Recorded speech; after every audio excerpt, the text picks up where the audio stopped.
జగన్మోహన్ రెడ్డి గారి ఆలోచన.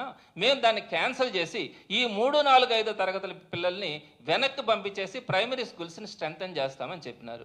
ఈరోజు మీరు ఏం చేస్తున్నారు? 3, 4, 5 తరగతులను అట్టే పెట్టి మళ్ళా 1, 2 తరగతులను కూడా అక్కడికే తీసుకొని వచ్చి 1 నుంచి 10వ తరగతి వరకు అదే ప్రెమిసెస్లో ఉంచుతాము. అదే ప్రెమిసెస్లో ఉండి 1 నుంచి 5 వరకు ప్రైమరీ స్కూల్ గాను, 6 నుంచి 10 వరకు హై స్కూల్ గాను ఒకే ప్రెమిసెస్లో జరుపుతామన్నారు. ఏమయ్యా, ఎలా కనపడతా ఉన్నారు?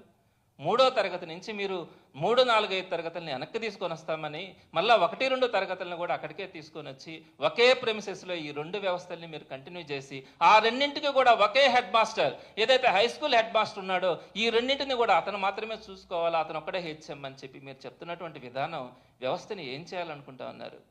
నెక్స్ట్ ఇకపోతే 2వ పాయింట్, ఇట్లా హై స్కూల్స్ని 1 నుంచి 10వ తరగతి దాకా ఎన్ని పెట్టారు? 1661 హై స్కూల్స్లో ఈ పరిస్థితిని మీరు తీసుకొని వచ్చినారు. ఇది ఎక్కడైనా కూడా వెనక్కి తీసుకొని వస్తామని చెప్పకపోగా మళ్ళా 1, 2 తరగతులను అక్కడ కలపడం అన్నది ఇది అత్యంతమైన దౌర్భాగ్యమైనటువంటి విషయం.